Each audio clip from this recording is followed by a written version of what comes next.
courtroom buzzed with whispers as Denise Carter walked toward the witness stand. A 34-year-old black attorney, she carried herself with quiet strength. Her tailored navy suit clashed with the stares that followed her.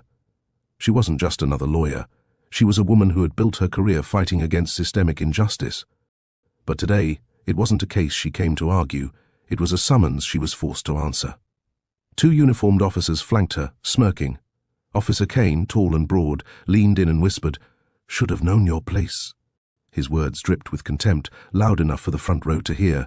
Denise kept her gaze forward, gripping the strap of her leather briefcase tighter. The judge had not yet arrived. The clerk shuffled papers, seemingly blind to what was happening. Kane stepped closer, deliberately blocking her path. When she tried to sidestep, his partner, Officer Riley, slapped the briefcase from her hand. It crashed to the floor, scattering papers. Gasps filled the room. Denise bent to pick them up, but before she could, Kane delivered a sharp, humiliating slap across her face. The sound echoed. Her head snapped sideways, her cheek stung, and the courtroom went silent. "Sit down, girl," Riley sneered, mocking her. Their laughter filled the chamber like poison. Denise didn't respond. She straightened, retrieved her papers calmly, and walked to her seat. The audience stared in shock, some horrified, some entertained by the spectacle. Her silence wasn't weakness, it was strategy. Because Denise knew something they didn't. The gavel would soon strike, and when it did, the smirks on those officers' faces would not last long. The heavy oak doors creaked open, and a hush fell across the courtroom. Judge Hamilton, a stern man in his 60s, strode to his bench. His robe swayed as he sat, adjusting his glasses. "Court is now in session," he declared, banging the gavel. All eyes shifted from the bench back to Denise. Her cheek still burned, a faint red mark left by Kane's hand. Judge Hamilton noticed. His eyes narrowed, but he said nothing yet. "State your name for the record," the clerk instructed. Denise rose slowly. "Denise Carter." Her voice was calm, steady, but the courtroom wasn't calm. The gallery whispered, some still shocked by what had happened minutes before. "Miss Carter," Judge Hamilton said, "you're here today in connection with the civil misconduct case against the City Police Department, correct?" "Yes, Your Honor," Denise replied, her tone respectful yet firm. Kane and Riley sat smugly in the back, arms crossed. They whispered to each other, grinning as if untouchable. The arrogance in their posture infuriated Denise, but she didn't flinch. "Proceed," the judge ordered. Denise walked toward the podium, gathering her papers. Each step echoed with quiet authority.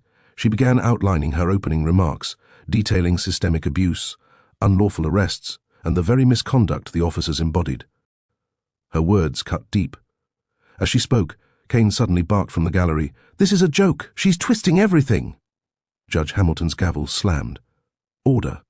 Officer Kane, one more outburst and I will hold you in contempt." The gallery gasped. Kane smirked but leaned back, muttering under his breath. Denise didn't smile, but inside, she felt the shift. For the first time that morning, the power dynamic had cracked. And soon, it would shatter. Denise's voice rang steady across the courtroom, every word sharpened with purpose. She laid out a timeline of misconduct reports, excessive force complaints, and mysteriously vanished evidence. Each fact she presented pulled the gallery deeper into her narrative. The whispers grew, murmurs of disbelief, gasps of outrage. Kane leaned forward, his fists tightening on the wooden railing. Riley chuckled under his breath, but Denise didn't falter. She glanced at them only once, her gaze cool and unwavering, before continuing. "Your Honor," she said, sliding a thick folder across the podium, "these are sworn statements from citizens brutalized by these very officers. They paint a chilling pattern: abuse of authority, racial profiling, intimidation tactics. And now," she paused, her hand brushing the fresh welt on her cheek, "an incident in this courtroom." The gallery erupted. Gasps, shouts. The gavel struck 3 times. "Order! Order in the court!" Judge Hamilton barked, his voice heavy with restrained fury. Kane shot up, unable to contain himself. "She's lying. She provoked it." Denise turned, her voice low but commanding. "There are dozens of witnesses here today, officer. Every eye saw what you did. Every ear heard your words. The truth doesn't need your permission." Her calmness cut deeper than any yell. Riley muttered something crude, but Hamilton's glare silenced him. The judge leaned back, studying Denise. "Miss Carter," he said slowly, "are you suggesting the misconduct extends even into this very chamber?" "Yes, Your Honor," Denise replied without hesitation. "The evidence stands before you, not just on paper but in plain sight." Kane sneered, but his smirk had faltered. Riley avoided her eyes entirely. The courtroom no longer saw them as untouchable enforcers. They saw them as men caught in their own trap. And Denise wasn't done tightening the snare. The officers slouched back in their seats, trying to mask their unease with lazy grins. But Denise knew the type. They laughed loudest when the walls were closing in. Her eyes swept across the courtroom, lingering on the jurors who shifted uncomfortably. They'd seen the slap, they'd heard the slurs. Pretending otherwise was no longer an option. Judge Hamilton removed his glasses, rubbing the bridge of his nose. "Officers," he said, voice low but carrying weight, "did either of you strike Miss Carter in this chamber before court was in session?" Kane leaned forward, smirking. "She's exaggerating. We were just redirecting her attitude." His tone dripped with arrogance. The gallery gasped. Denise held her composure, but her cheek still pulsed with pain. Riley chimed in. She was getting loud. "We did what was necessary. That was their mistake." The smug admission echoed in the chamber. The jury exchanged looks. Even Hamilton's jaw tightened. "Necessary?" Denise repeated, finally allowing the sharpness in her voice to cut through. "You call humiliating a black woman in front of a court necessary. You call laying hands on an officer of this court necessary." Her words landed like strikes of their own. The courtroom stirred again, people whispering, some shaking their heads. Denise then reached into her briefcase and lifted a small silver recorder. She pressed play. The room filled with Kane's voice, "Should have known your place," followed by Riley's sneer, "Sit down, girl." Then the loud, unmistakable crack of the slap. The gallery erupted. Gasps, outrage, even a few shouts. The judge slammed his gavel furiously. Kane's smirk vanished. Riley's face drained of color. For the first time, they realized Denise hadn't come to fight with only words. She had brought proof. The sound from the recorder still hung in the air like smoke after a gunshot. No one in the gallery moved. All eyes were fixed on the two officers whose arrogance had just been exposed. Their smirks had slipped, leaving only pale faces and clenched jaws. Judge Hamilton leaned forward slowly. His voice was calm, but there was steel in it. "Ms. Carter, are you saying this incident was premeditated? That these officers intended to intimidate you in open court?" "Yes, Your Honor," Denise replied, her chin lifted. "They've used the same tactics on countless citizens who lacked the platform to speak. Today they thought I was no different." The jury exchanged uneasy glances. Kane slammed a fist on the bench rail, unable to restrain himself. "This is ridiculous. You're trying to make us look like monsters." Denise didn't flinch. "You don't need my help, officer. Your actions do that on their own." A murmur rippled through the gallery. Reporters scribbled furiously. Cameras clicked. This case had already begun to stretch beyond these walls. Riley leaned close to Kane, whispering angrily. Their confidence was crumbling, and Denise could feel the tide shifting. Judge Hamilton finally set down his gavel, folding his hands. "The court will take a 15-minute recess. Officers Kane and Riley, you are not to leave this building." His tone made it clear. It wasn't a suggestion. As the judge exited, the gallery erupted into chatter. Some clapped softly for Denise. Others shook their heads in disbelief at the officers. Denise gathered her papers calmly, her face unreadable, but inside, her pulse raced. This was more than a case now, it was a reckoning, and she knew the moment of truth was only beginning. During recess, the courthouse hallways buzzed like a beehive stirred awake. Reporters huddled in corners, speaking into recorders. Lawyers from other cases whispered as Denise walked past, her cheek still marked but her stride steady. She ignored the stares, keeping her focus locked on the strategy unraveling in her mind. Inside a side chamber, Kane and Riley paced like caged animals. "This is getting out of hand," Riley muttered. His cocky tone was gone, replaced by nervous agitation. Kane clenched his fists. "She set us up. She's not going to win. I'll make sure of it." His voice cracked with frustration. "You already made sure of it when you slapped her in front of a full courtroom," Riley snapped back. Their argument was overheard by a junior clerk passing by. He froze, eyes widening, before hurrying off, straight toward Denise. Moments later, he handed her a note. "Ma'am, I think you should know they're panicking. Denise unfolded the slip, a faint smile tugging at her lips. Panic was useful. Panic made men sloppy. As she leaned against a marble pillar, an older black woman approached her, a court janitor who had been silently watching everything unfold. "Baby," she whispered, placing a hand on Denise's arm, "don't you let them break you. You stood up today not just for you, but for all of us." The words pierced deeper than applause. Denise nodded, emotion flickering briefly before her mask of composure returned. When the recess ended, Denise stepped back into the courtroom with a new fire in her stride. Kane and Riley sat stiffly, their earlier swagger replaced by unease. The gavel would strike again, and when it did, the courtroom would see just how far Denise was willing to go.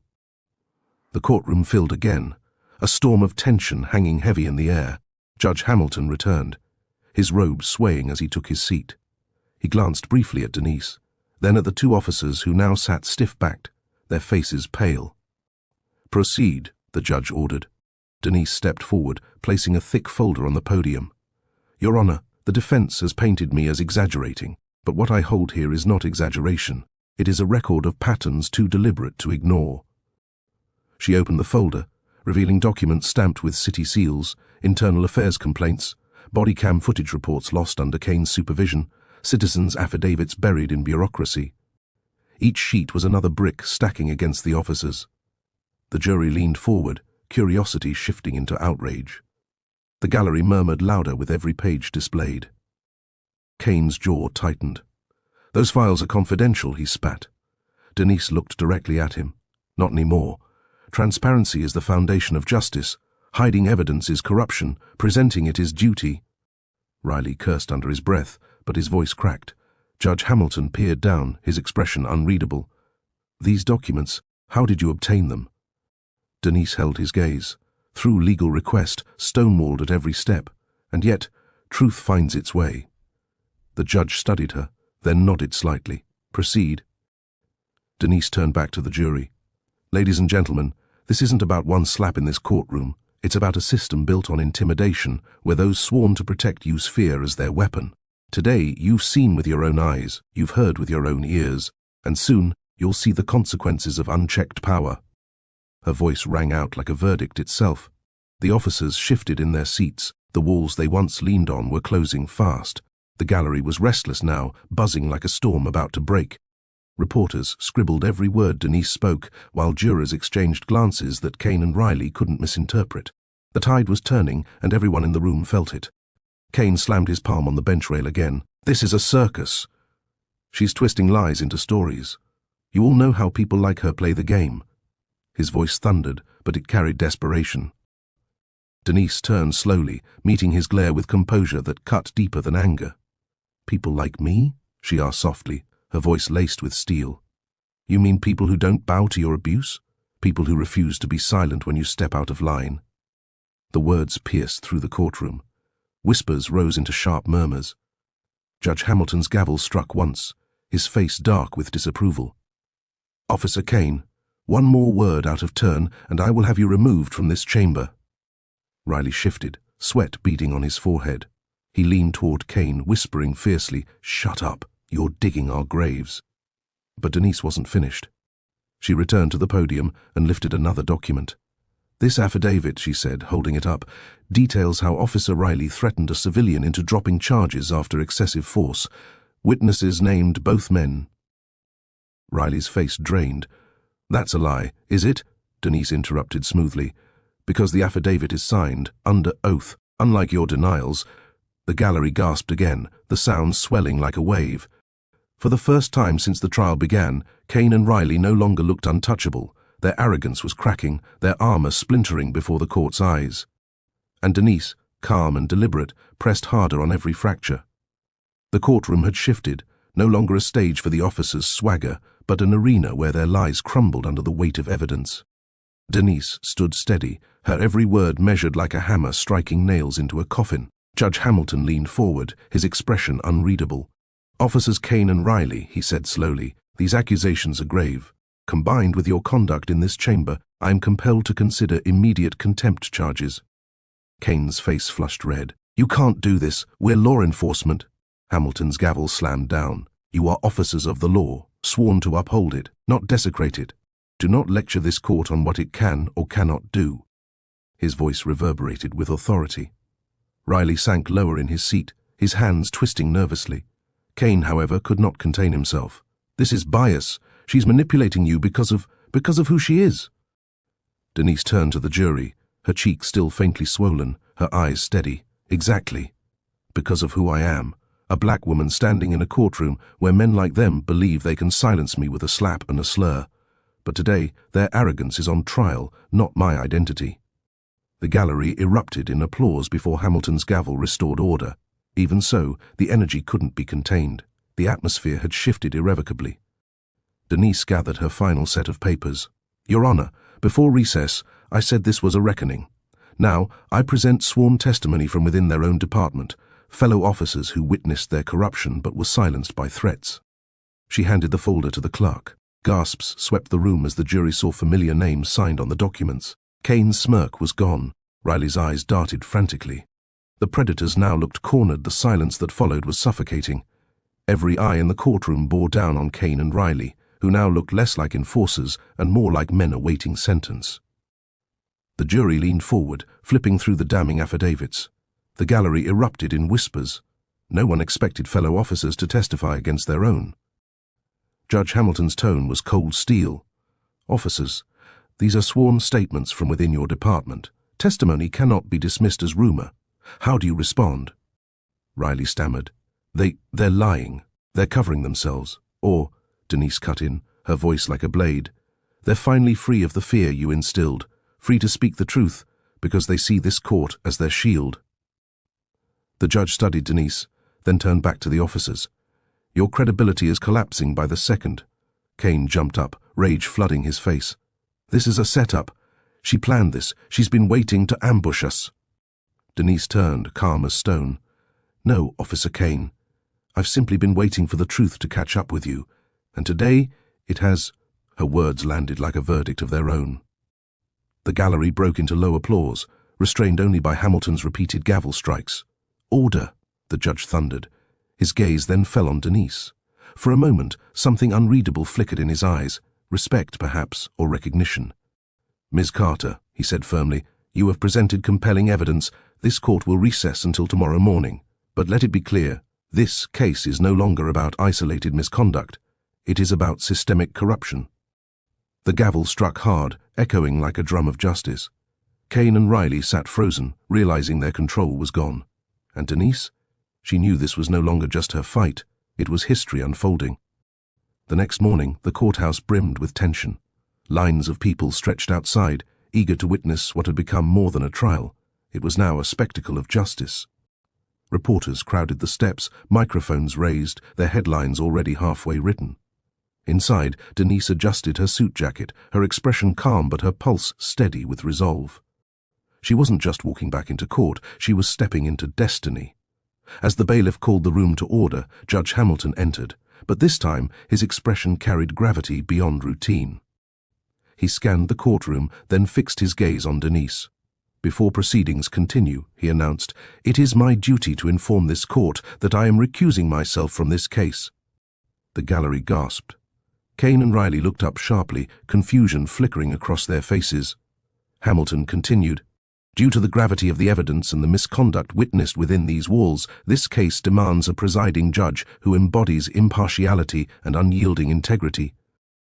He paused, his eyes locking with Denise. Therefore, by order of the state judiciary, the Honorable Denise Carter will take the bench. The room erupted. Gasps, applause, disbelief, it all collided into a storm. Kane's jaw dropped, his fists clenched. Riley shook his head as though refusing to believe it. Denise inhaled deeply, her composure never breaking, and rose from her seat. She walked toward the judge's bench, her heels echoing with authority. Each step was heavy with history. When she turned to face the courtroom, now seated behind the gavel, the smirks that once mocked her were gone. The same officers who had slapped her stood frozen, their faces drained of arrogance, staring up at the very woman they had tried to humiliate. Justice had found its seat. The gavel felt heavy in Denise's hand, but her grip was steady. The murmurs of the gallery hushed as she raised it once, then struck. The sound echoed like thunder across the chamber. "Court is now in session," Judge Denise Carter declared. The words rolled through the room, reshaping it forever. Kane and Riley sat stiff, their bravado shattered. They had mocked her, slapped her, reduced her to nothing more than a target of their arrogance. But now, every eye in the courtroom looked up at her with respect, and at them with contempt. "Officers Kane and Riley," Denise began, her voice resonant and calm, "this court has heard testimony, reviewed evidence, and witnessed your misconduct firsthand. Your actions are not only violations of law, but betrayals of public trust." The jury nodded along, their expressions firm. Reporters scribbled furiously, cameras clicked like lightning.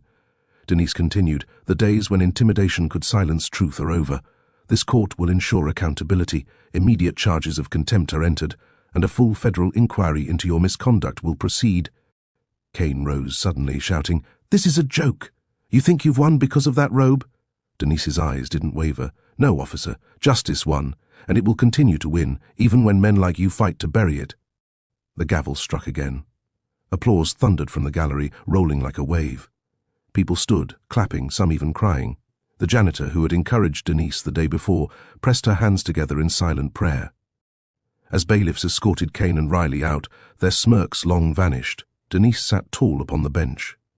History would remember this day, not as the day two arrogant officers sneered at justice, but the day a black woman claimed its seat and restored its dignity.